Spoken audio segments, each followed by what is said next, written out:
sane be wadi be jogingu kamete be hije be jetti keson be wadi hore kes mabbe ni nata murne ka fo ko be case withdrawal la ninte munu ni la loyalu albe balanda la ni man say tenteng ye man say jo nya sahari ngola malete o je nyaadi la if it was me when they said they were going to withdraw the case, I would have insisted and refused and said no, so that when it goes like that, they will compensate you something which will be very good for you. That's what I would have done if it was me. O wi kanko dal no yiri affaire on siku tawno ko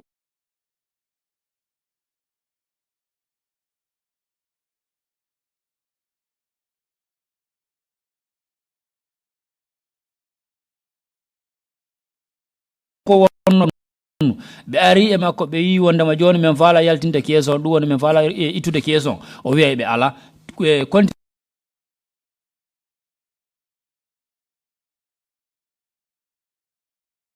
ñawere nden si men yehi hambe alibibe be fotuma yobude kalisi ko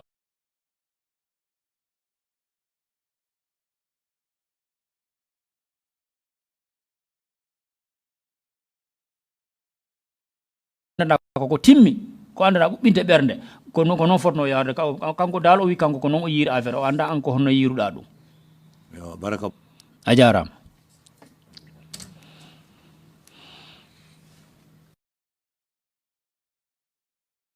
Thank you. If there are no further Deputy Chair, you have the floor, please. Jokkudo chairman o fala malam. Thank you very much, witness. We jaram.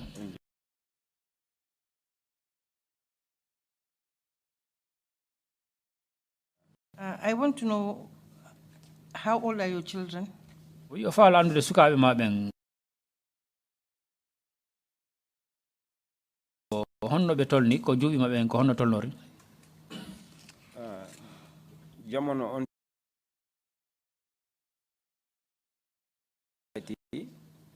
ko mebuno accident on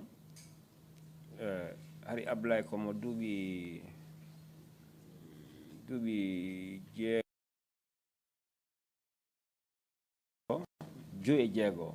Well, at the time of the accident, ablay ko on woni biddo mawdo ma on. My first child was 5 to 6 to 7 years.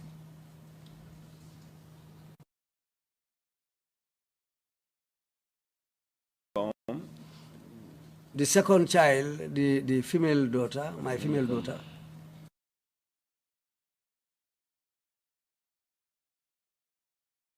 Hanga Ablay, 94 jibina.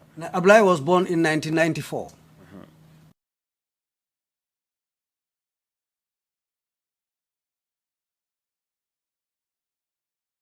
To 97.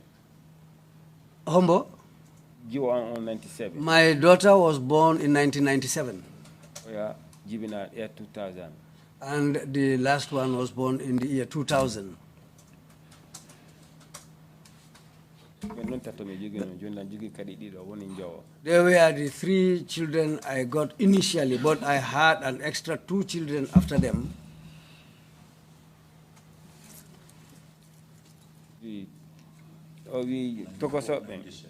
The small ones, tokoso ben ko dubi jelu be hebi.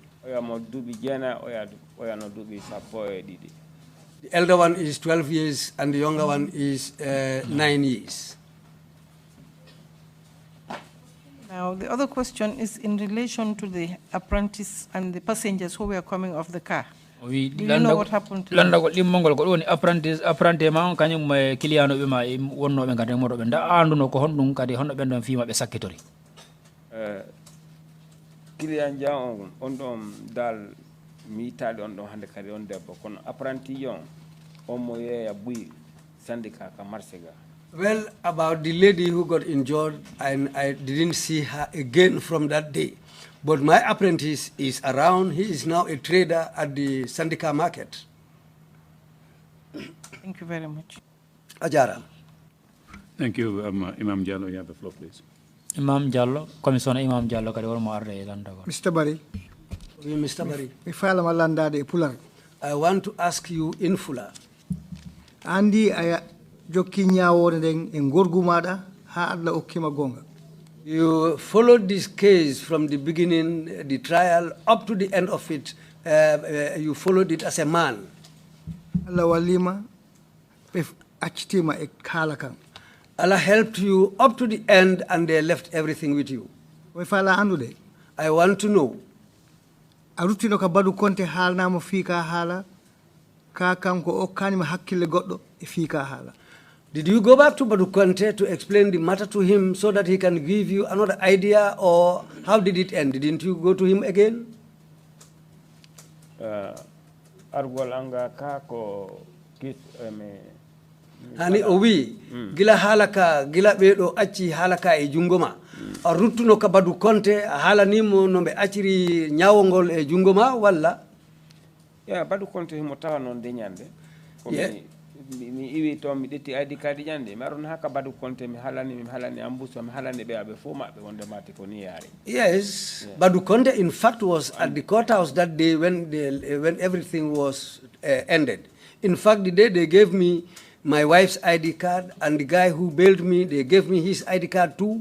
I came back with Badu Conte to his office, I narrated everything to him, and I went to the Human Rights Office to inform them how the case ended, and I went to the Ombudsman too to inform them how the case ended.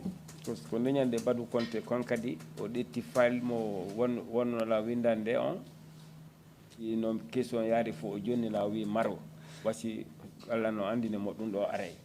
Well, it was that day that Badu Conte wrote everything and ended everything. He wrote everything in a file. He put all these documents in a file and gave it to me and told me to keep this file. Maybe one day you will be able to need these documents in this file. Okay. That's the file and the documents I brought here, which I passed to the commission.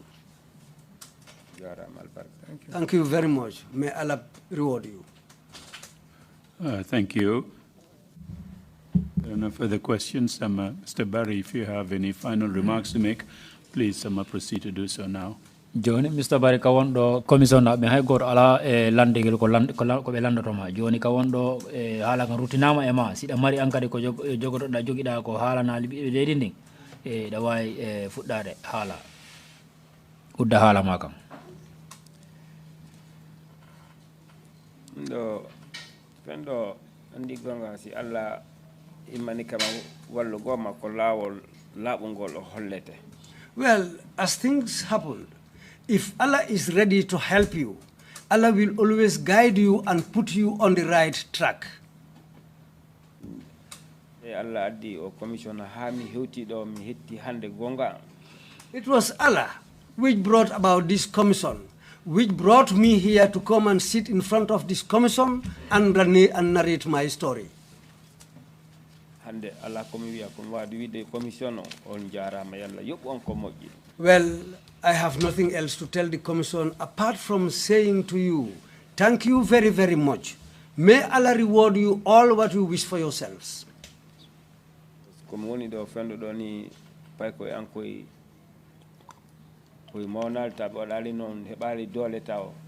At this present moment, my children are still small and there is nothing that they can do for themselves and for me and the family.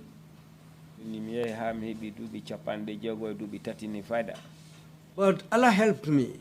I have attained the age of 63 years. Well,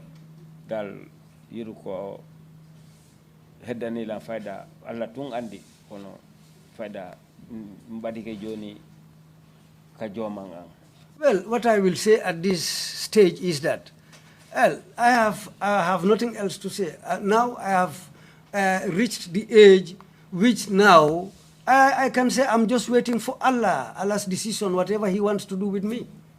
Because komi gollaino komi wonno suka komi walano try fop ko fino mi hibira foundation mi walira pa ko anko sibe mawne heba ko be jogo kono oyi no yari joni komi jogino kon yahi temporary bawa. All what I was hustling and trying and struggling was to build a foundation for my children, to build, to be able to do something for my family. When they grow up, they will have somewhere to lean on. They will have something to go by. This is what I was struggling to attain for my family. But everything has been shattered. My life has been shattered, and now I was unable to do anything for my family up to this very point.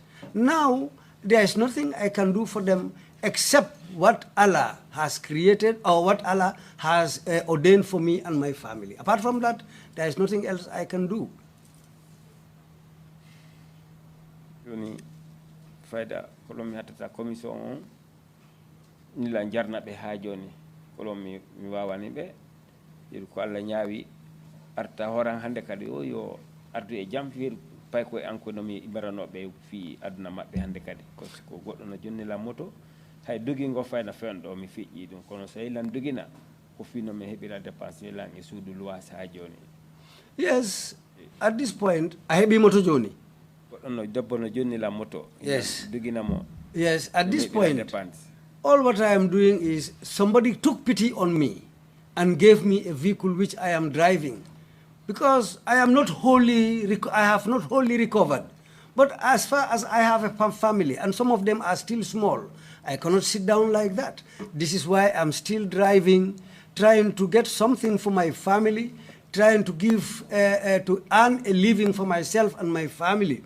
Thanks to Allah, as far as I am in this condition and I'm trying to earn a living for that family, I will continue as Allah has decided for me. So still, what I can say is thanks to Allah and this commission.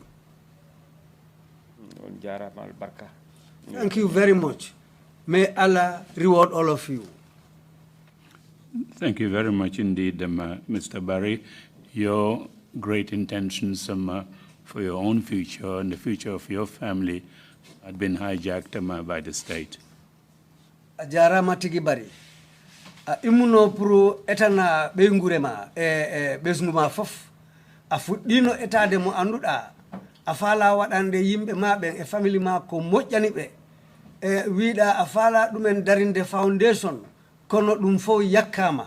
Kono ha joni meɗen wiyama a jarama ka neɗɗo mo anduɗa aɗo tiiɗi te noon haysi wona tampere fawɗo e dow ma ka neɗɗo mo anduɗa aɗo heɓi miijo moƴƴo aɗo heɓi anniya moƴƴo tenen e dow ɗum fof aɗo eto ha joni pour walla yimɓe maɓen e dow ɗum meɗen wiyama a jarama ankala a etima a heɓi darde mo anduɗa ka a halliminen ka neɗɗo moƴƴo. It's amazing that you haven't given up and you don't look like you're going to give up. You're still a young man. There's a great future ahead of you. Jarama tigi men yirima ni ka neɗɗo mo anduɗa a parani accuɗe ko waɗaynoɗa kon a faala kontinɗe pour aɗo eta pour yimɓe ma ɓen aɗo eta pour hoorema e ɓeygurema e ɓesgu ma e ɗum fof min jii ɗum te noon meɗen andi a parani accuɗe ko wawɗa waɗde kon so e dow ɗum noon meɗen wiyama ha joni eto ko Allah addata janggo ko Allah rek andi ɗum eto ha joni minen kala meɗen jarama. Thank you very much indeed to come and testify before the Commission on accounts that are very difficult to even think about, let alone narrate it to the whole world. Jarama tigi a jaɓi pour ara ɗo haalana commission o tampere ma e caɗele mo anduɗa a nattiye ɗin caɗele ha Allah waɗi Allah wallima a yaltiye ɗin caɗele ha hande ni aɗo dari aɗo eto e dow ɗum noon meɗen wiyama a jarama tigi an kala e meɗen duwanoma an kala yo Allah walle kala ko falɗa kon yo Allah webin ɗum e jungo ma. Thank you very much indeed. We will end our morning proceedings this afternoon, and then we'll resume at 3:30. That is okay. Thank you, Mr. Barry. Meeting is adjourned.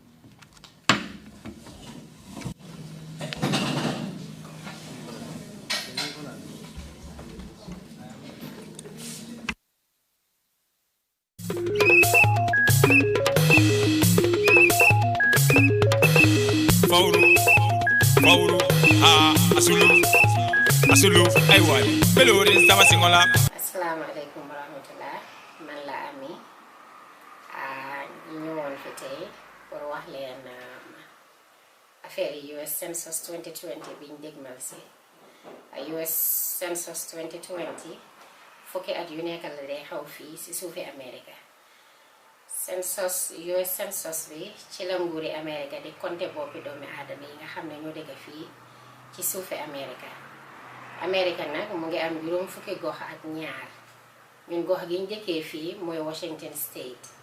fii ci Washington State li ñu nguuri America di jox fukki at yu nekk pour li suñ gox gi fii di Washington State di war a toppatooyee affaire yoon yi lopitaan yi mbirum kaaraange gox gi muy police yi firefighters yi ñoom ñiy fay safara yi ak jàngeekaay yi xale yi di jàngee yu demee noonu li ko toppatoo ak medical insurance li ñoo wax Medicaid ak social benefits yi ñoo wax ay food stamps ak SNAP yaa yu mel noonu li nguuri America di jox Washington State fii nii dafa war a tolloo ak ñaata boppi doomi aadama ñoo dëkk fii nii ci Washington State soo boppi doomi aadama bu nekk baax na pour ñu compter ko ndax ku manqué rek dina wàññi xaalis bi nguuri America di joxe fii nii si Washington State.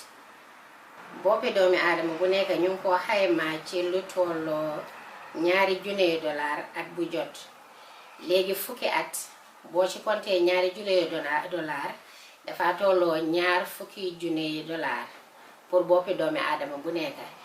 léegi ci misaal bu amee kër goo xam ne xëy na ñetti nit ñoo dëkk ci kër yi boppi doomi aadama bu nekk ci kër googa $2,000 la nekk boo waree compter ñetti nit pour fukki at boppi doomi aadama bu nekk dafay nekk $20,000 boo ci compter ñetti nit ku nekk $20,000 pour fukki at yi dafay nekk $60,000.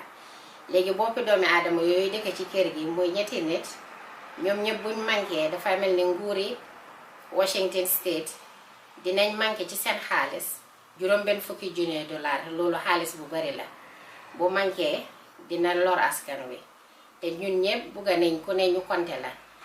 US Census liñ soxla rek mooy kër gu ci ne ña fa nekk ñëpp ñu compter leen aji wut ci koo jur wala koo jurut borom kër wala ku dul borom kër soxla nañ na compter góor jigéen mag ak ndaw.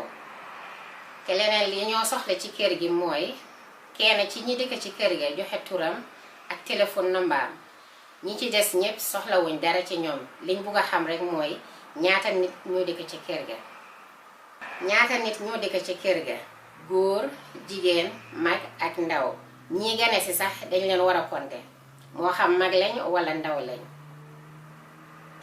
US Census bi njëriñ rek a si nekk ndax information biñ leen di jox wala tur ak téléphone number yi ñoo laajte duñ ko jox keneen ku dul US Census ñu ci mel ni police yi wala immigration wala FBI yi xeet yooyu noonu yépp US Census duñ leen jox sa tur duñ leen jox sa téléphone number.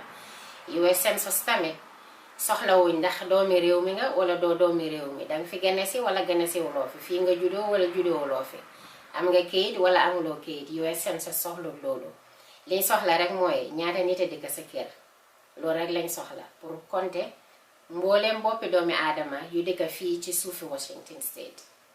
kon doog mbokk yi fexe leen ñu aside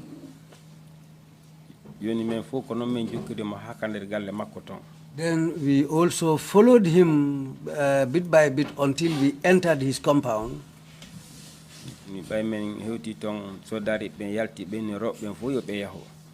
When we entered the compound, the soldiers came out and said all the women should leave.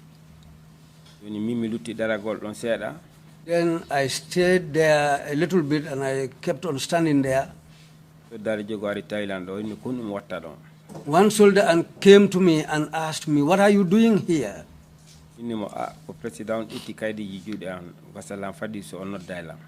I told him that, well, it was me who came here with some papers, and the president took those papers from me, so I am waiting, maybe he might call me.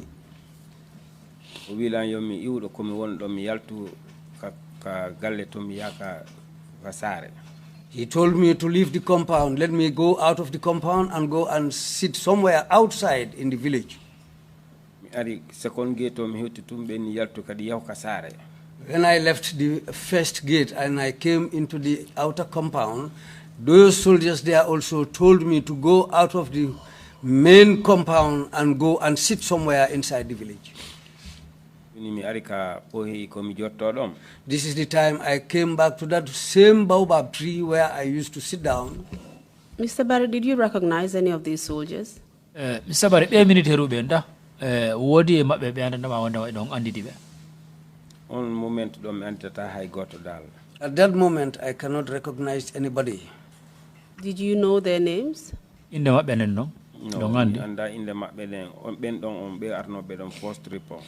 No, I don't know their names. The people who first came to me and told me to leave the area, I don't know their names. Do you know the distance between the baobab tree where you were sleeping and the president's house in Kanilai? Ki bohe kawi don yahu don ko don jora don kanyum may galle yaya jamelen wodon dirgongon dahi don way dum ebbude ada urawa do e ka main highway to den twice almost. It will be twice the distance from here to the main road. Okay, so what happened when you went back there? On duwade kilande maroti don ga bohe mi ari don mi jodi tad futron heewi mi jule. I was sitting there until it was around the 7 o'clock prayers. Then I got up and performed the prayers. I performed the last evening prayers there also.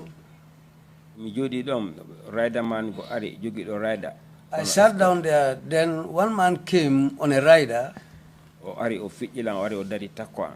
He came up to the point of passing me. He stood and came nearer to me. When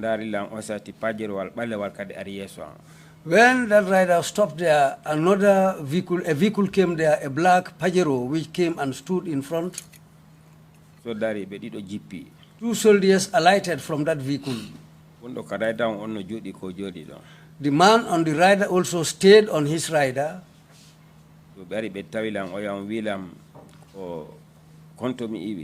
One of the soldiers, the 2 soldiers who alighted from the vehicle, one of them came to me and asked me, "Where are you from?" I looked at him and I recognized him. He's somebody who they called O2 Kamara. Where did you, sorry Mr. Barry, where did you recognize O2 Kamara from? O2 Kamara ko hondo andi to dum. Jamano ko watno ton one month on timo fijude pay ko yimbe no damo O2 Kamara ko dum wadi mi andimo. During my previous visit, when I spent almost 1 month there, whenever he's passing by, the children used to call his name O2 Kamara, O2 Kamara. This is how I came to know his name. Do you know his first name? No, minko no mi andiri dal. No, I don't know his name, but this is how I know about, this is what I know about him. They call him O2 Kamara. Please proceed. The O2 Kamara is the second person that this O2 Kamara came with also is something Kujabi. It was Kujabi who questioned me and asked me, "What brought you to Kanilai?" We even do go letter go State House lawyer ko dumani kadi jabali hiutu ton ko on sabu wadi mi ari Kanilai. I told them I am here for a mission. My lawyers and other departments wrote a lot of letters to the government or to the head of state, and up to now no response. So this is why I decided to come here. When you Otu Kamara wilan ko hondu wadi mi ditti kaidi mi jonani president mabbe. That's the time when Otu Kamara asked me, why should I bring a paper and give it to their president? I asked him, is it your president only you, or he is our president, all of us? Yes, you are right, president. Then he said, okay, you are right. It is our president, all of us. Then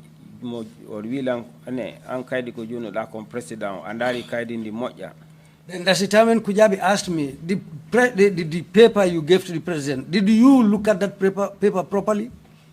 I said to him, yes, the paper I gave him is a paper that I know, and I know what's on it. Newspaper was the headlines of newspaper. He asked me, this newspaper, did you look at the headlines properly?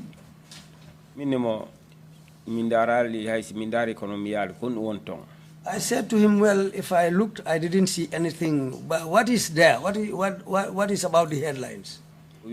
Headlines of newspaper on or President Jammeh Lawyer Dabono bindi mo letter Wondermat is the worst president who traveled more than all presidents in Africa. He told me that there is a letterhead which says, written by Wida Kombo Windimo Lawyer Dabo. Kujabi Landila, were headlines of newspaper on Wondermat be winning headlines to President Jammeh is the worst president who is traveling more than all presidents in Africa. He told me that Kujabi told me that the headline, one of the lines on the newspaper reads that President Jammeh is one of the worst presidents in Africa. Traveling more than all presidents. Traveling more than most of the presidents in Africa. Traveling. Who normally travels in most of the Who normally travels more than all presidents in Africa. I looked at him and I said to him, you. I said to him, you are Kujabi and also Otu Kamara. Yaya Jammeh. Lawyer Dabo. Ming Abdullah Bari. And myself, Abdullah Bari. He then married right here when newspaper turned and now winding Kalakofal. All of us has a right to go to the newspapers and write whatever we want to write. And they're all newspaper nerton. I told them that my purpose of what is written on this newspaper newspaper story my photo is on this newspaper and my story is also on the newspaper. Mr. Barry, just to be clear, this other news paper article or headline which said that President Jammeh was the worst president in Africa and he travels more than any other president in Africa had nothing to do with your own article. It was a separate article covered by the newspaper. Mr. Barry, laɓɓinen ɗo pour koko ɓe tumi ko ɓoyima kon ɗo wigol wondema oɗo newspaper horanen ko windi ɗo ko ɗum woni ɓe Yaya Jammeh ko kanko woni lanɗo mo andandama wondema Afrique ɗo fof kanko woni lanɗo mo ko lanɗo bonɗo te ko lanɗo kanko woni lanɗo mo andanda kanko ɓurata hoɗoyade leyɗe Afrique leyɗele ɗen fof yeesoji ɗin ɗum ɗo no serdi kañum anko wonɗa kon ƴantude ɗum woni anko winde kon e newspaper ma o ndawana gonga. Yeah, ko non yari because min komi inde mo ɗon. Yeah, that's how it went. There are two separate things. And what I told them was... Mr. Barry, so their opposition to you giving him the newspaper was the fact that there was another article, which you had nothing to do with, by the way, which painted the president in a bad light. And obviously, he may have read it or seen it when you presented him with the newspaper. Mr. Barry, an a joni mo newspaper mo andandama wondema ɓe wi wondema ton ko windi ton gonko ɗum woni wondema ɓe haali ton konnguli ɗi andandama ko konnguli wona konnguli labaɗi e président o joni kamɓe ko ɗimɓe woni tegude e hoore ma ɓe darani an ko wonɗa kon ƴantude e junngo makko dako noon kono waɗi mi jaabimo min mo ɗum wona personal affairs min affairs an on ko ka lettre an on woni ɗon lettre natal an on ko ɗum addilal ngal. I told them that other item is not, I have nothing to do with it. That's not my affair. What I am here for is the article where my photo is and my story is written there. That's why I am here. Okay. Okay, Johnny, Yaltu Kaniline. He said to me, okay, but you have to leave Kanilai. Handicap. I looked at him and I told him that I am a handicapped person. I told him there is no vehicle here and it is night time now. How can I go? That's the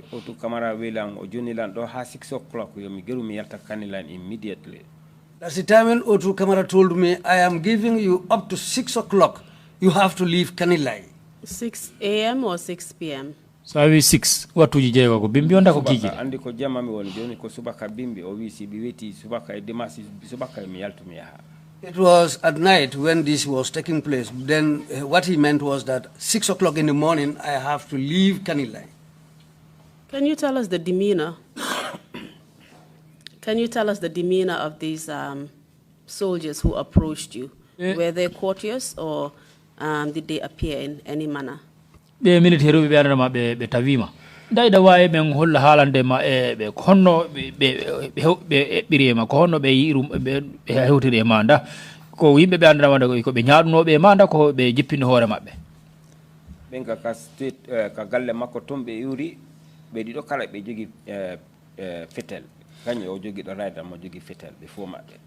They left, they came out of his compound and all these soldiers were carrying guns. Even the man on the rider also had guns, had a pistol on him. So all of them were armed and they came out of his compound. Baby ni mi yaltu joni be mi ala no mi yara be ni ko mi be ko mi handicap mi wata yahude joni be ni mi yaltu 6 o'clock be nangi law mabbe be. When they told me that, when I informed them that I'm a handicap, they said, okay, now we are giving you up to 6 o'clock in the morning to leave Kanilai. So after they told me this, that's the time when they left. And how did you feel at that point, knowing that you were no longer welcome in Kanilai and they had asked you to leave? How did you feel? Did you feel safe? Joni on wattu don gila be yuma dum anko honno yiruda hoore ma anda asikkuno e hoore ma wonde ma hida dandi ka wonno da don nde wonno be yima wonde ma ya yaltu Kanilai on wattu nanko honno yiruda hoore ma on wattu don da e sikke ma asikkuno wonde ma hida dandi ka wonda don. Donc komi wonno yide horan ko si be aranelam be wada ko be fala kambe andi mi dimmi don hillan jula rek dan nafa rek mi nafi don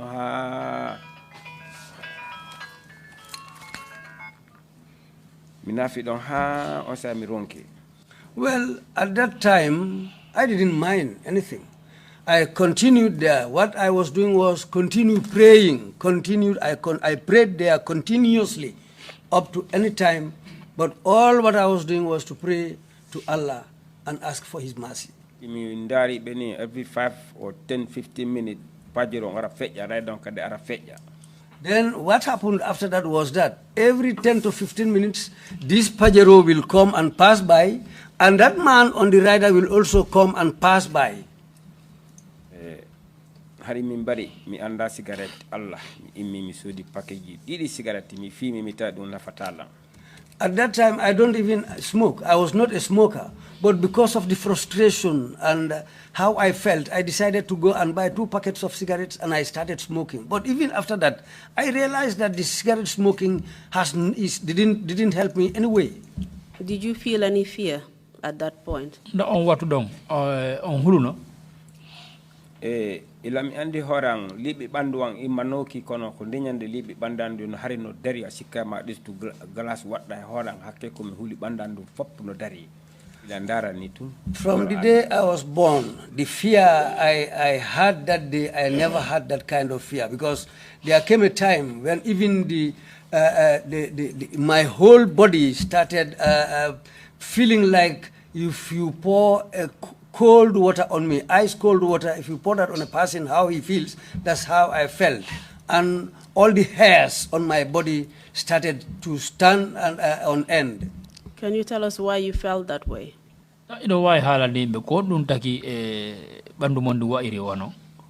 Juni woni hafada wano around 1 or 2 AM jemmani yimbe dula ton komintu woni don hibe feja wayla nduttude don be naba ko be wada ko be fala. The fear in me was that, well, as far as I was sitting there until around 2 AM, and this black Pajero was passing on and off, going different ways, passing me, and the man on the rider also was doing the same thing. So this is what put fear on me, and I became lonely. I didn't see anybody around. Nobody was around except me alone, and these people, that vehicle and that rider were just passing by at all times. So this is what put the fear in me, because they could have done anything to me there. Like what? No, do dum e way hondum ko be wayma wadde ko kala e hondum ni ti jogi do finkaaji ari yeso ma wi kon watta yeso president makko yaltu do sa yaltali ko hebma o kan wadi. When somebody with a gun comes and stands in front of you and asks you, what are you doing here near our president's compound, and tells you to leave the area as soon as possible, which was impossible at that time. Now, if these people continued passing around, anything can happen to you. They could have killed you and do anything to you, and you are powerless. There's nothing you can do about it. And why do you feel, Mr. Barry, that they were capable of killing you? Taki onong dung ari emijo mong wigol wanda ma nangudo hakkille ma wanda ma be hibe wawma warude. You were in plain sight. You were under a tree in public. You were sleeping outside, basically.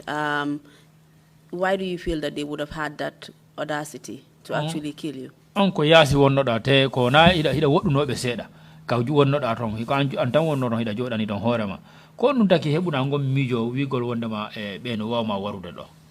Mijo ami sikude mijo ni be kaydi ko yo nodda men dumanno kono wana yo jogi be pinkara dan do lan ko hundum adde lan ton andi hulbe na otidi. Well, what I was thinking about was, I came with these papers to hand it over to the president so that he will be aware of my problem. But I didn't ever think that gunmen will come and confront me and even tell me to leave that area as quick as possible. So this was what made me afraid, because as far as the situation was, I was alone there. So this is why I had this fear in me that anything could have happened. So did you eventually leave Kanilai? Daka sakitoron nunga yaltuno sare Kanilai nde. Yoni woni don ha around minani jerto gana wada koro mi ndari time go 6 badike minani gele wadno arabe na birikama. That's where I was until in the early hours of the morning. I had the cock crow. Then immediately after that, I had one gele coming, and they were saying birikama. Then I got up. When the vehicle came nearby, I stopped it, and I went into the vehicle and said, okay, I'm going to Brikama.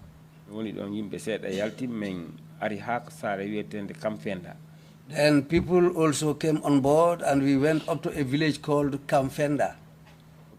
Checkpoint. The vehicle stopped at the checkpoint there. Military be ari dari muton got ari katela ka palantere ko montiri don. The soldiers came around the vehicle. They were checking inside. One soldier came to the window and stood by the window where I was sitting. Ondari lanni ondaro yi kochi join jude ande. He looked at me and looked at me again and saw the crutches in my hands. Oditi walkie-talkie on in he's out. That's the time when the man took his walkie-talkie. I heard him saying in the walkie-talkie that he is out. When the Gelegele vehicle moved away, I thanked Allah. Then I said to myself, thank Allah, I am away from this place.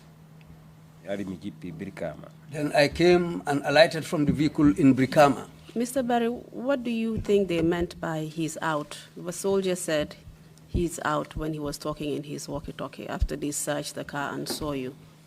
Mr. Barry, mijoma sikuda ko dum o firti dum do wigol wondema he is out dum sikema mijoma ko dum firti mijo on way wasibe wadde communication wonde matimi alti Kanilai few mi acci sare mabbe.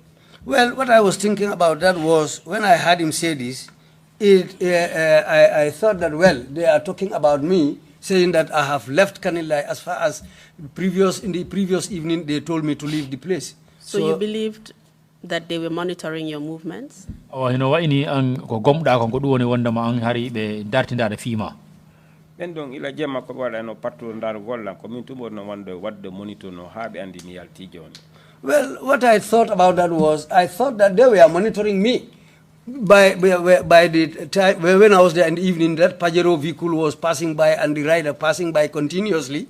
I thought that they were monitoring me. So this is why, when I heard that man talking in the walkie-talkie saying that he is out, then it dawned on me that, well, really, these people were monitoring me. This is why he is saying to them that he is out.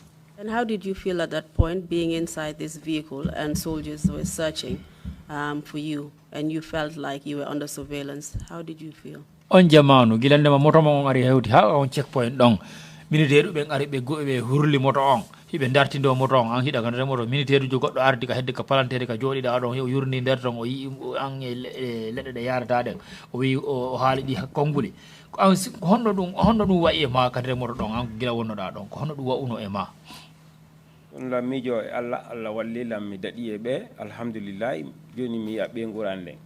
What went into my mind at that time was that I thanked Allah first of all. Then I said, now at least as far as I am out of that place, I will be able to see my family and my family will be able to see me. I thank Allah for that.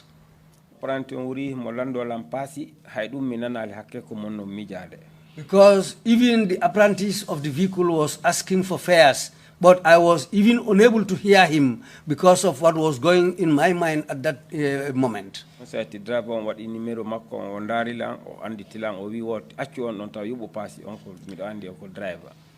was the time when the driver of the vehicle brought down his window glass.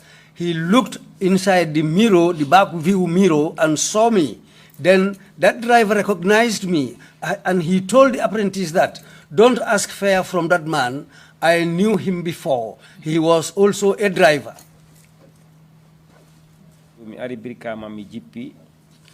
I came to Brikama and I alighted from the vehicle.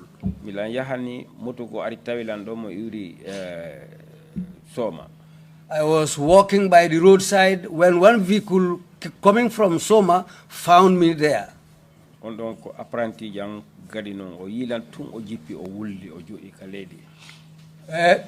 The man who was driving that vehicle was one time my apprentice. In fact, I taught him how to drive. But the moment the man saw me, he alighted from the vehicle, he sat down on the ground and started crying. So, that's where he dropped his passengers. Then he took me up on board his vehicle. Why do you think he behaved in that manner? Why was he crying when he saw you? Sikkema kon ɗum waɗi sikkuɗa on apprentice ji ma mo andana o yi uma himo immori jara soma leydi jara soma o yi uma tan o ƴommini o wulli e hoore ma sikkuɗa ko honɗum waɗi ɗum andi si aden andi makko wonnoɗa hiɗa darori e ɓandu ma e physical no wonirnoɗa ha a heeɓi joni probléme a wawana hoore ma o yima yurmene nde natti e makko o fuɗɗi wullude. I think the man felt pity for me. Because that man knew me when I was teaching him how to drive. He knew how I was strong. He saw how I was taking care of myself and my family. He knew what I was capable of, and I taught him how to drive. I was quite okay at that time. But if that same man comes and see me, looked at me as somebody powerless, a handicap, he looked at me and saw my condition, I think that sadness, that was what made him sit down on the ground and cry.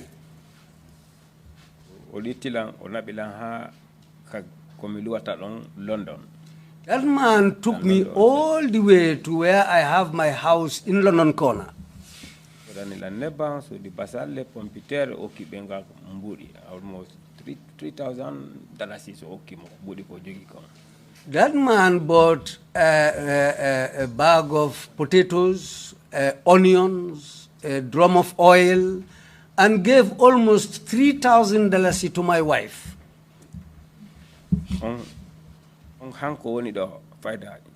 So yahi o ari o adana lan kembo o ndara lan mo humpala o walla lan moƴƴanan kumpay kon dal. And up to this very moment, that man has been helping me. Whenever he goes to Soma and comes back, he will buy charcoal for me. And apart from that, he will buy some other things for me and bring it for me and my family. And he will also give money to my wife. How's your trip? Mini trip home. Mini hono kaniline. Then when I arrived at home, my wife asked me, how was your trip? I asked her, what trip? She said, your trip to Kanilai.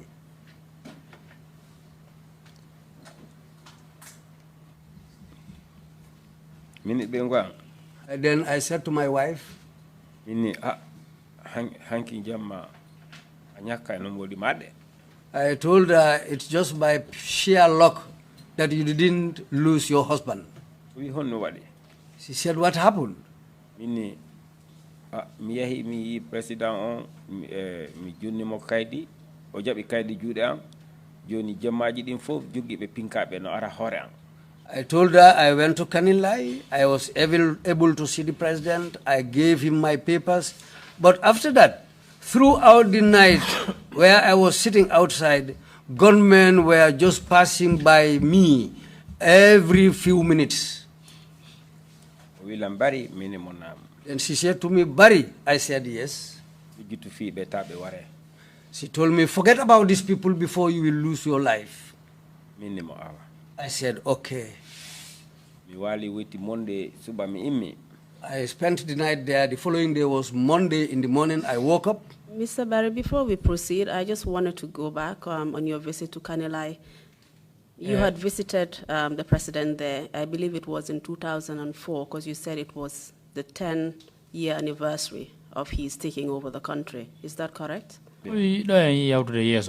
O yahin bawo ɗum woni gilanda o yahonoɗo Kanilai pour waɗugol feere ndara sa wawa yiide président o sikki ɗum ko 10-year anniversary Yaya Jammeh ɗum hawrondirno Kanilai o yahonoɗa ton o 2004.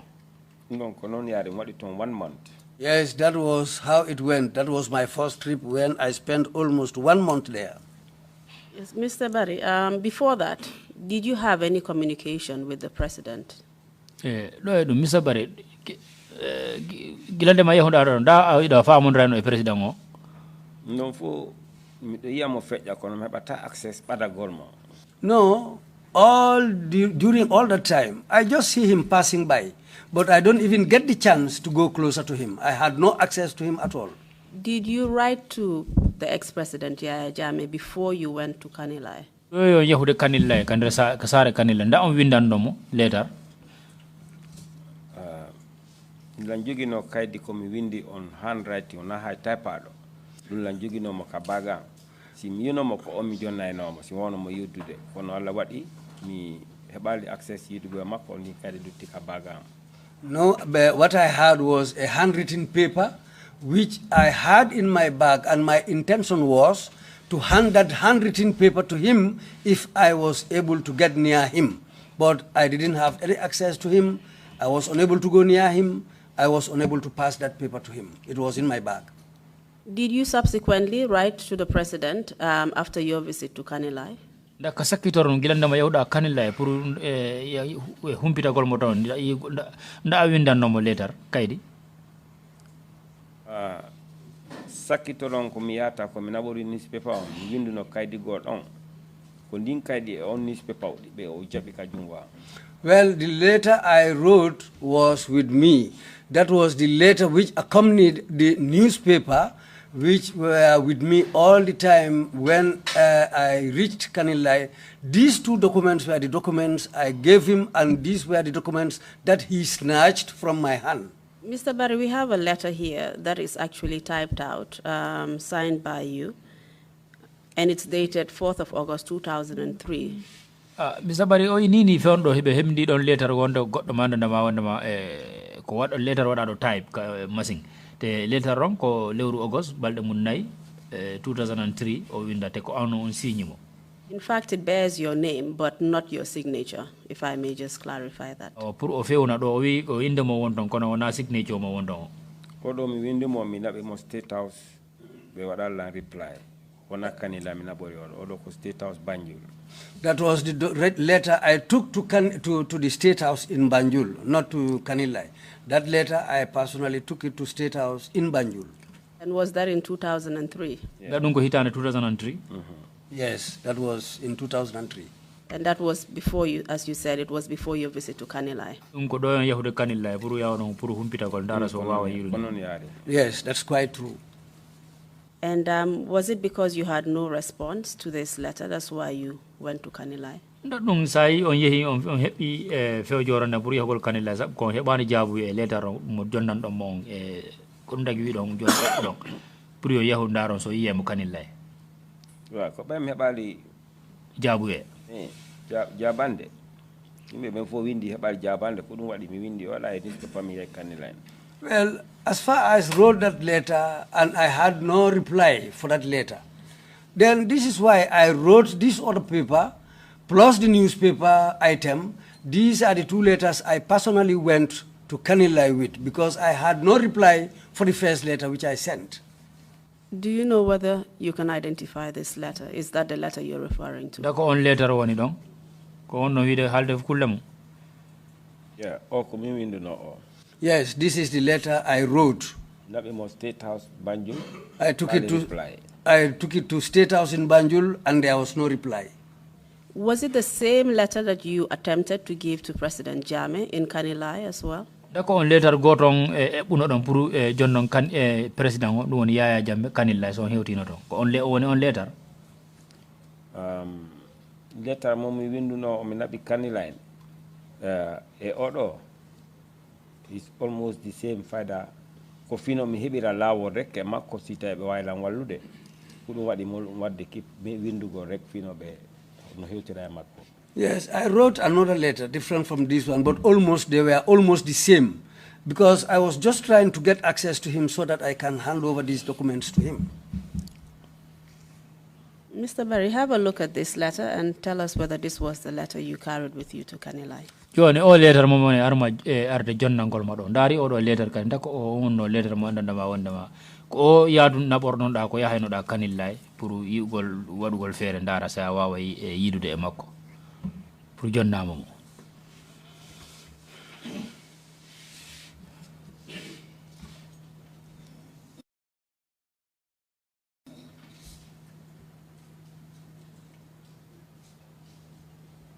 Can you tell us if that was the letter, or is it another letter that we don't have a copy of? Ndako o wonno letter on mo andana ma wonno ayadu ko yadu no da e mum Kanilai ko yahano da Kanilai pour si a hewti jonnamo si a hebi fere pour yidugol e makko. O odo mi andita fi makko odo haridan yahano headquarter of Banjul.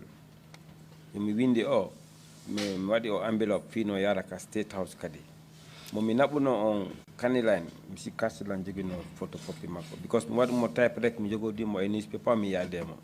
Well, this is the letter which I wrote and took to the Banjul Police headquarters. But the letter I went with to Kanilai plus that newspaper item is different from this, because the letter I wrote, which I took along to Kanilai with the newspaper item, is a letter which I wrote. There was no photocopy of that one. I just wrote it and took it along with me to Kanilai. Okay. And did you hand it over to the president? Later on jonno lando wonoro do on jabuno jungani e newspaper. That was the letter he snatched from my hand with the newspaper item. Okay. Thank you very much. Mr. Chairman, we would like to tender the letter into evidence as Exhibit 130.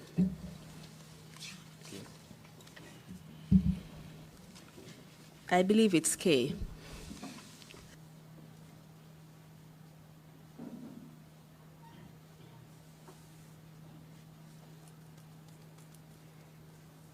It's correct. There's 130K for both documents or just for one? Sorry, Mr. Chairman. 130K yes. for both documents or and L. K and L. K and L. Oh, yes, splendid. please. Thank you very much. Thank you. Request granted. Okay. Mr. Barry, kindly tell us what happened after you came back from Kanilai. You started telling us what happened the next day after you narrated the whole ordeal to your wife. Joni, Mr. Barry, Joni, continue halano yimbe gilandama artudon Kanilai gila weti on halni yimbe fu diga sifanare yimbe sifani don bengu mon fo ko yare kon ko ye feji kon ton. Joni aja don way yettude don halano yimbe ko honno. Joni mi are dimanche o mi wali weti monde bimbi mi yahay ko mi jodoto dom yimbe okala. Well, I came back on a Sunday and I spent the night at home. The following day was a Monday. After talking to my wife in the morning, I decided to leave and go and sit down at the junction where I used to sit down. Une don hako nange wulata mojano ay on sati mi dalali time dal fondo hadi fana on no yonali. I was sitting there until the sun became very hot, but it was before the 2 o'clock prayers. o on to the police go ari don wiete do 13 baji o ari yeso an ari o dari. There was a policeman called Tatin Baji. He came up to the place where I was sitting. He stood in front of me. At that time, he was the Inspector General, or he was the IG.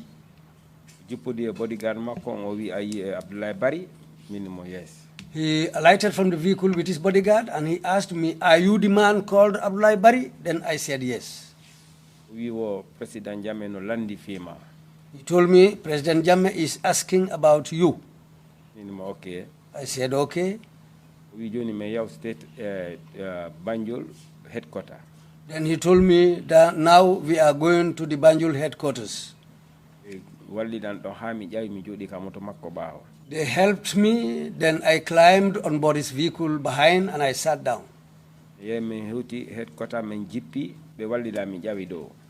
When we arrived at the headquarters, the police headquarters in Banjul, they helped me. I alighted from the vehicle.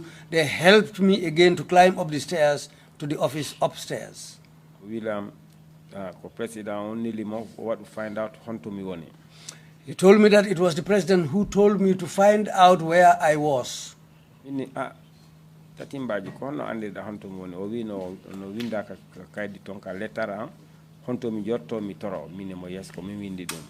told me, I asked him, well, how did you find me?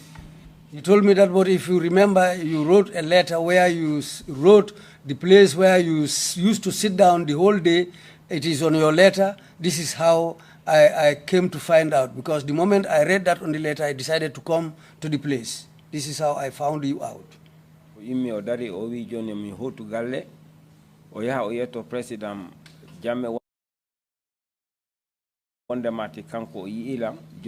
next Wednesday on Abalang State House. Then after discussing with him, he told me, okay, now you can go home. You can come back next Wednesday. If you come, then I will take you to the president. But before then, I will go to him and tell him that I have seen you. Mr. Barry, just to be clear, this was still in 2004, a day or so after your visit to Kanilai. Yeah. Go hit under 2004. Nyalane andama doya yahude nu Kanilai. Yes, exactly. Please proceed. Johnny or William on Wednesday by me array.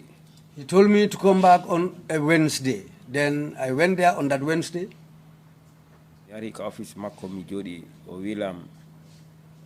I went to his office and I sat down. Then he told me. He told me to get near to him. William, non fi o kisma wadi lan difficult because me ala document comme holla president on hono accident mayari. He told me that your case brought a difficulty for me because I have no document which I have to show to the president so that he will know exactly what is your case and everything about your case. So this is why I found it very difficult to go along with your case. Minimo haisa yila no woniri ni milam buri document anabila ni no buri we got a document. I told him even my appearance is a document because the way I look, my appearance, the way I am. If you take me to him when he himself sees me, that's a complete document about me. You will generate a problem. He said that will create a problem for him. Minimo, sorry sir. Then I said to him, then sorry sir. I said, an IG is an IG. I said, somebody who is sitting on the seat. I said, if you get up and somebody else sits down, the same IG. It's the same IG. I told him this is where corruption starts. He asked me, what are you saying? I said to him, corruption starts at the seat where you are sitting down. Why? He asked me why. I told him I brought my papers here.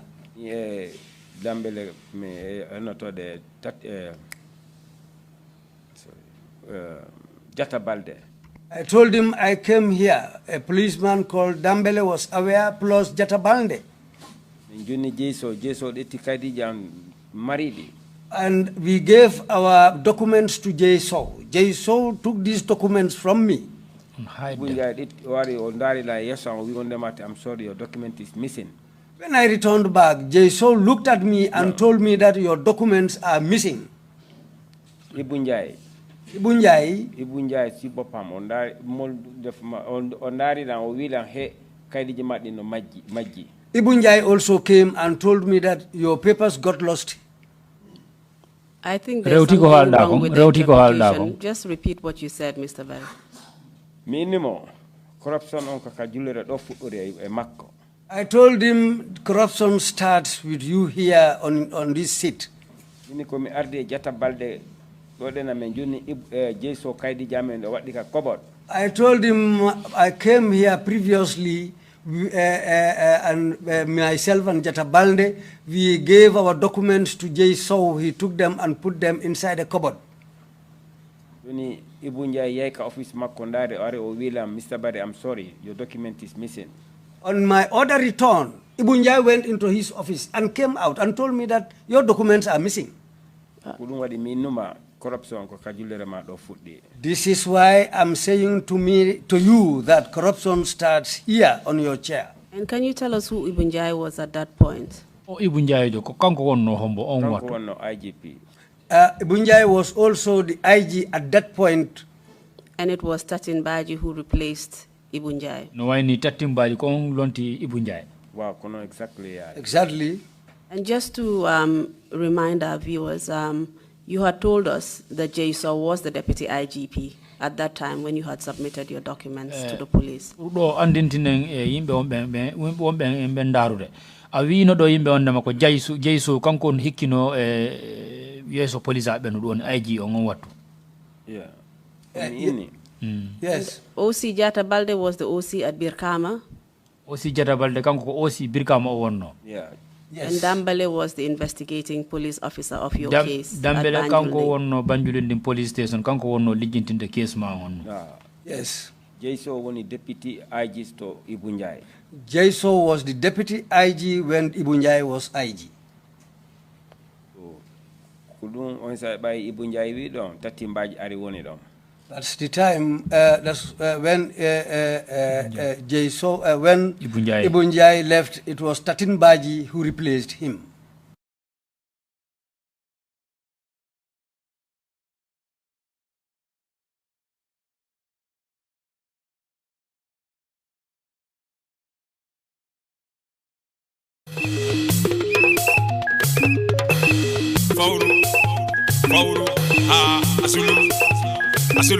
Alako jabo William. Baji looked at me, he had nothing to tell me, and then he said, Are Fatbi Jango what a new statement Kaidi Nuharam Wadi Nabudeka President Jammeh.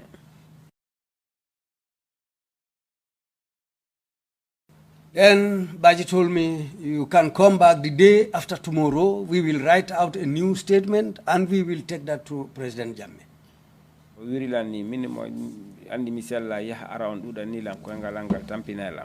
I told him, you see, I am handicapped. Going and coming is really a problem for me, and my leg is giving me a very serious problem nowadays. You know, that's the time he raised up his telephone and called Banjulunding. Not the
Fauru, Asulu, aywa, Pelorin sama singola. Assalamu alaikum warahmatullah. Man la Ami. Ñu ñëwoon fi tey pour wax leen affaire US Census 2020 biñ dégmal si. US Census 2020 fukki at yu nekk la day xaw fii si suufi Amerika. US Census bi ci la nguuri Amerika di compter boppi doomi aadama yi nga xam ne ñoo dëkk fii ci suufi Amerika. Amerika nag mu ngi am juróom fukki gox ak ñaar. ñun gox gi ñu dëkkee fii mooy Washington State.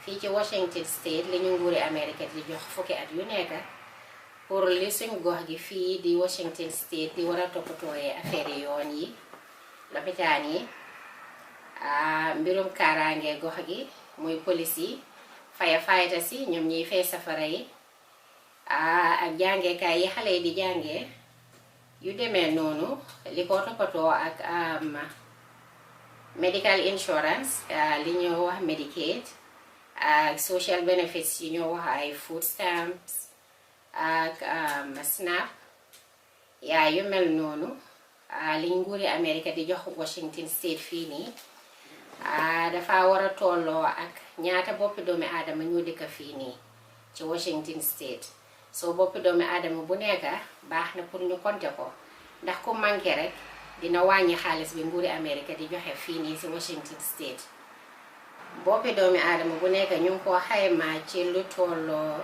$2,000 at bu jot léegi fukki at boo ci compter $2,000 dafa tolloo $20,000 pour boppi doomi aadama bu nekk léegi ci misaal bu amee kër goo xam ne xëy na ñetti nit ñoo dëkk ci kër yi boppi doomi aadama bu nekk ci kër googa $2,000 laa nekk boo waree compter ñetti nit pour fukki at boppi doomi aadama bu nekk dafay nekk $20,000 boo ci compter ñetti nit ku nekk $20,000 pour fukki at yi dafay nekk $60,000 léegi boppi doomi aadama yooyu dëkk ci kër gi muy ñetti nit ñoom ñëpp buñ manqué dafay mel ni nguuri Washington State dinañ manqué ci seen xaalis $60,000 loolu xaalis bu bari la bu manqué dina lor askan wi te ñun ñëpp bugga nañ ku ne ñu compter la US Census liñ soxla rek mooy kër gu ci ne ña fa nekk ñu compter leen aji wut ci koo jur wala koo jurut borom kër wala ku dul borom kër soxla nañ na compter góor jigéen mag ak ndaw te leneen li ñoo soxla ci kër gi mooy kenn ci ñi dëkk ci kër ga joxe turam ak téléphone numbaam ñi ci des ñëpp soxlawuñ dara ci ñoom liñ bugg a xam rek mooy ñaata nit ñoo dëkk ci kër ga góor jigéen mag ak ndaw ñi gane si sax dañ leen war a compter moo xam mag lañ wala ndaw lañ US Census bi njëriñ rek a si nekk ndax information biñ leen di jox wala tur ak téléphone number yi ñoo laajte duñ ko jox keneen ku dul US Census ñu ci mel ni police yi wala immigration wala FBI yi xeet yooyu noonu yëpp US Census duñ leen jox sa tur duñ leen jox sa téléphone number US Census tamit soxlawuñ ndax doomi réew mi nga wala doo doomi réew mi danga fi gane si wala gane si wuloo fi fii nga juddoo wala juddoo fi am nga kayit wala amuloo kayit US Census soxlul loolu liñ soxla rek mooy ñaata nit a dëkk sa kër loolu rek lañ soxla pour compter mbooleem boppi doomi aadama yu dëkk fii ci suufi Washington State kon doog mbokk yi fexe leen ñu compter leen ak seeni waa kër man de dinañ ma compter te yéen it yaakaar naa ne dinañ leen compter. We all count.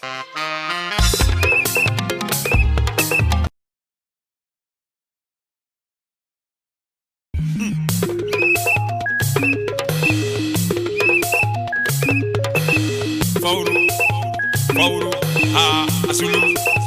Asulu, aywa, Pelorin sama singola. Assalamu alaikum warahmatullah. Man la Ami.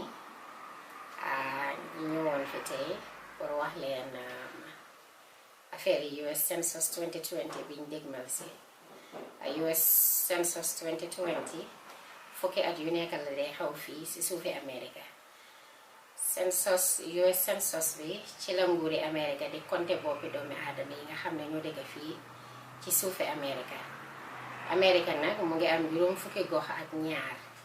ñun gox gi njëkkee fii mooy Washington State. fii ci Washington State li ñu nguuri America di jox fukki at yu nekk pour li suñ gox gi fii di Washington State di war a toppatooyee affaire yoon yi, lopitaan yi, mbirum kaaraange gox gi muy police yi, firefighters yi ñoom ñuy fay safara yi, ak jàngeekaay yi xale yi di jàngee yu demee noonu li ko toppatoo ak medical insurance li ñoo wax Medicaid ak social benefits yi ñoo wax ay food stamps ak SNAP yu mel noonu li nguuri America di jox Washington State fii nii dafa war a tolloo ak ñaata boppi doomi aadama ñoo dëkk fii nii ci Washington State. soo boppi doomi aadama bu nekk baax na pour ñu compter ko ndax ku manqué rek dina wàññi xaalis bi nguuri America di joxe fii nii ci Washington State. boppi doomi aadama bu nekk ñu ngi ko xaymaa ci lu tolloo $2,000 at bu jot. léegi fukki at boo ci compter $2,000 dafa tolloo $20,000 pour boppi doomi aadama bu nekk. léegi ci misaal bu amee kër goo xam ne xëy na ñetti nit ñoo dëkk ci kër yi boppi doomi aadama bu nekk ci kër googa $2,000 laa nekk boo waree compter ñetti nit fukki at boppi doomi aadama bu nekk dafay nekk $20,000 boo ci compter ñetti nit ku nekk $20,000 pour fukki at yi dafay nekk $40,000. léegi boppi doomi aadama yooyu dëkk ci kër gi muy ñetti nit ñoom ñëpp buñ manqué dafay mel ni nguuri Washington State dinañ manqué ci seen xaalis $40,000. loolu xaalis bu bari la bu manqué dina lor askan wi te ñun ñëpp bugga nañ ku ne ñu compter la. US census liñ soxla rek mooy kër gu ci ne ña fa nekk ñu compter leen aji wut ci koo jur wala koo jurut, borom kër wala ku dul borom kër. soxla nañ na compter góor, jigéen, mag ak ndaw. te leneen li ñoo soxla ci kër gi mooy kenn ci ñi dëkk ci kër ga joxe turam ak téléphone nambaam. ñi ci des ñëpp soxlawuñ dara ci ñoom liñ bugg a xam rek mooy ñaata nit ñoo dëkk ci kër ga. ñaata nit ñoo dëkk ci kër ga góor, jigéen, mag ak ndaw. ñi gane si sax dañ leen war a compter moo xam mag lañ wala ndaw lañ. US census bi njëriñ rek a si nekk ndax information biñ leen di jox wala tur ak téléphone number yi ñoo laajte duñ ko jox keneen ku dul US census ñu ci mel ni police yi wala immigration wala FBI yi xeet yooyu noonu yépp US census duñ leen jox sa tur duñ leen jox sa téléphone number. US census tamit soxlawuñ ndax doomi réew mi nga wala doo doomi réew mi danga fi gane si wala gane si wuloo fi fii nga juddoo wala juddoo fi am nga kayit wala amuloo kayit. US census soxlul loolu liñ soxla rek mooy ñaata nit a dëkk sa kër loolu rek lañ soxla pour compter mbooleem boppi doomi aadama yu dëkk fii ci suufi Washington State. kon doog mbokk yi fexe leen ñu compter leen ak seeni waa kër man de dinañ ma compter te yéen it yaakaar naa ne dinañ leen compter. We all count.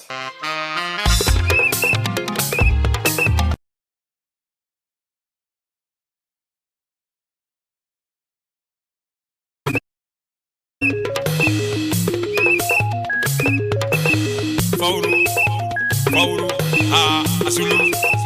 Asulu, Aiwali, Belorin, Samasingola. Assalamu alaikum warahmatullah.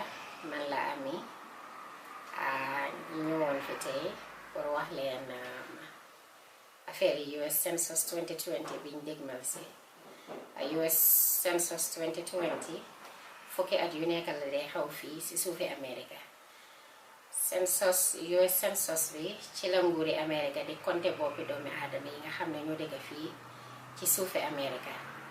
America nag mu ngi am juróom fukki gox ak ñaar. ñun gox gi njëkkee fii mooy Washington State. fii ci Washington State li ñu nguuri America di jox fukki at yu nekk pour li suñ gox gi fii di Washington State di war a toppatooyee affaire yoon yi lopitaan yi mbirum kaaraange gox gi muy police yi firefighters yi ñoom ñiy fay safara yi ak jàngeekaay yi xale yi di jàngee yu demee noonu li ko toppatoo ak medical insurance li ñoo wax Medicaid ak social benefits yi ñoo wax ay food stamps ak SNAP yaa yu mel noonu li nguuri America di jox Washington State fii nii dafa war a tolloo ak ñaata boppi doomi aadama ñoo dëkk fii nii ci Washington State so boppi doomi aadama bu nekk baax na pour ñu compter ko ndax ku manqué rek dina wàññi xaalis bi nguuri America di joxe fii nii ci Washington State boppi doomi aadama bu nekk ñu ngi ko xaymaa ci lu tolloo $2,000 at bu jot léegi fukki at boo ci compter $2,000 dafa tolloo $20,000 pour boppi doomi aadama bu nekk léegi ci misaal bu amee kër boo xam ne xëy na ñetti nit ñoo dëkk ci kër yi boppi doomi aadama bu nekk ci kër googa $2,000 laa nekk boo waree compter ñetti nit pour fukki at boppi doomi aadama bu nekk dafay nekk $20,000 boo ci compter ñetti nit ku nekk $20,000 pour fukki at yi dafay nekk $40,000 léegi boppi doomi aadama yooyu dëkk ci kër gi muy ñetti nit ñoom ñëpp buñ manqué dafay mel ni nguuri Washington State dinañ manqué ci seen xaalis $40,000 loolu xaalis bu bari la bu manqué dina lor askan wi te ñun ñëpp bugga nañ ku ne ñu compter la US Census liñ soxla rek mooy kër gu ci ne ña fa nekk ñëpp ñu compter leen aji wut ci koo jur wala koo jurut borom kër wala ku dul borom kër soxla nañ na compter góor jigéen mag ak ndaw te leneen li ñoo soxla ci kër gi mooy kenn ci ñi dëkk ci kër ga joxe turam ak téléphone numbaam ñi ci des ñëpp soxlawuñ dara ci ñoom liñ bugg a xam rek mooy ñaata nit ñoo dëkk ci kër ga góor jigéen mag ak ndaw ñi gane si sax dañ leen war a compter moo xam mag lañ wala ndaw lañ US Census bi njëriñ rek a si nekk ndax information biñ leen di jox wala tur ak téléphone number yi ñoo laajte duñ ko jox keneen ku dul US Census ñu ci mel ni police yi wala immigration wala FBI yi xeet yooyu noonu yëpp US Census duñ leen jox sa tur duñ leen jox sa téléphone number US Census tamit soxlawuñ ndax doomi réew mi nga wala doo doomi réew mi danga fi gane si wala gane si wuloo fi fii nga juddoo wala juddoo wuloo fi am nga kayit wala amuloo kayit US Census soxlu loolu liñ soxla rek mooy ñaata nit a dëkk sa kër loolu rek lañ soxla pour compter mbooleem boppi doomi aadama yu dëkk fii ci suufi Washington State kon doog mbokk yi fexe leen ñu compter leen ak seeni waa kër man de dinañ ma compter te yéen it yaakaar naa ne dinañ leen compter. We all count.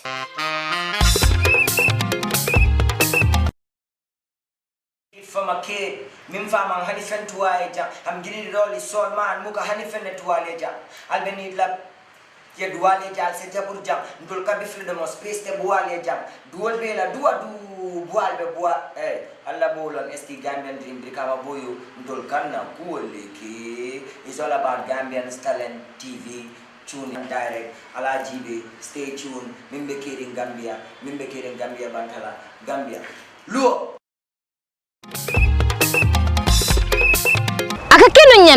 aka kenu nyameng ñunum programme to mum dina laale Gambian Talent TV arabo araba ka bo talent nani foka jitala luluka nin ko aka kenu nyameng ñi ado ni ciosano le fere nin ko ado ni ciosano akita ko mu yanu ka mabo tale nañu jamano molo mu yalon ko fa ya ado ni ciosano la mbake molo mu yalon ko fana ya ado ni ciosano la bari man fin kankuran wala maño bito hani fa kaseboyo nta kadi ture mbina lalije ka kuwal natale mungu ka ado ni ciosano la kuwala anin Gambian Talent TV ado ni ciosano ta mabulale koteke albulan noma kona fale nyame arabo arabalo ado ni ciosano anin te ture muso fenta mabula koteke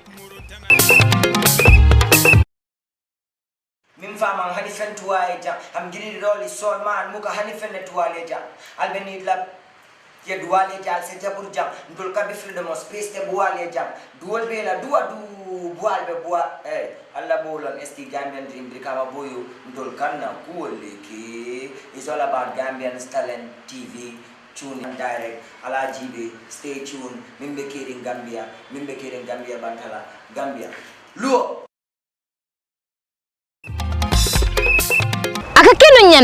aka kenu nyameng ñunum programme ti mum dina laale Gambian Talents TV arabo araba ka bo talent nani foka jitala luluka nin ko aka kenu nyameng ñi ado ni ciosano le fere nin ko ado ni ciosano akita ko mu yanu ka mabu tale nañu jamano molo mu yalon ko fan ya ado ni ciosano lam baake molo mu yalon ko fana ya ado ni ciosano lam bari man fin kankuran wala maño bito hani fa kaseboyo nta kadi ture mbina lalije ko kuol natale mungu ka ado ni ciosano la kuola ani Gambian Talents TV ado ni ciosano tamabulale koteke albulan noma kona fale nyame arabo arabalo ado ni ciosano ani nta ture muso fen tamabula koteke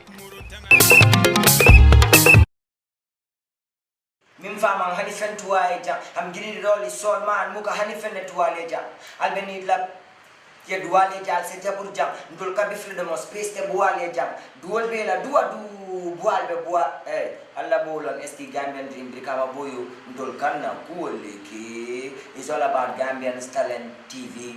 Tune in direct ala jibe, stay tuned. Mimbe kering Gambia Bantala Gambia luo aka kenu nyameng ñunum programme ti mum dina laale Gambian Talents TV arabo araba ka bo talent nani foka jitala luluka nin ko aka kenu nyameng ñi ado ni ciosano le fere nin ko ado ni ciosano akita ko mu yanu ka mabu tale nañu jamano molo mu yalon ko fan ya ado ni ciosano lam baake molo mu yalon ko fana ya ado ni ciosano lam bari man fin kankuran wala maño bito hani fa kaseboyo nta kadi ture mbina lalije ko kuol natale mungu ka ado ni ciosano la kuola ani Gambian Talents TV ado ni ciosano tamabulale koteke albulan noma kona fale nyame arabo arabalo ado ni ciosano ani nta ture muso fen tamabula koteke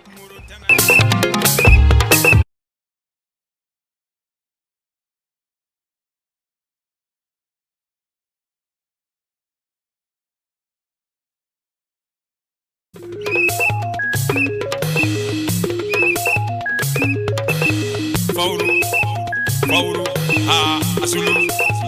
Asulu, Aiwali, Belori, Samasingola. Hello, my name is Fatima Juf and I'm 11 years old. I live in Everett, Washington. Some things about the 2020 census is that the 2020 census is a head count of every single person in the USA. Another thing about the 2020 census is that the government provides money for services such as schools, roads, fire stations, hospitals and clinics, and police stations too. Something else about the 2020 census is that it happens every 10 years. Another thing about the 2020 census is that it happens every 10 years. So that means that the next census will be happening in 23. Another thing about this census is that whatever information you give for the 2020 census will not be exposed to any services, or the information that you share for the 2020 census will not be exposed to anyone such as the FBI, the police, or the immigration. Also, political representation is determined through the 2020 census.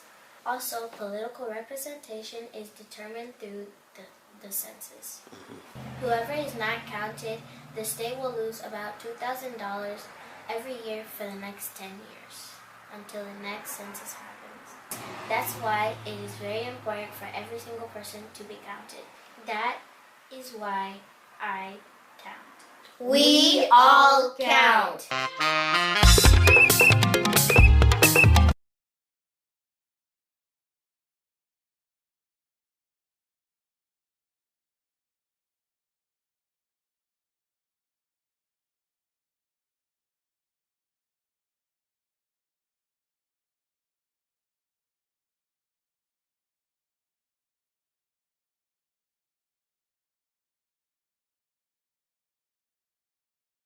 Talents TV, nyunulela dokuo seneyata. Gambia Talents TV, nyunulela dokuo betiata. Gambia, nkala dokuo betiata. Gambia Talents TV, nyunulela dokuo seneyata. Gambia Talents TV, nyunulela dokuo betiata, yeah.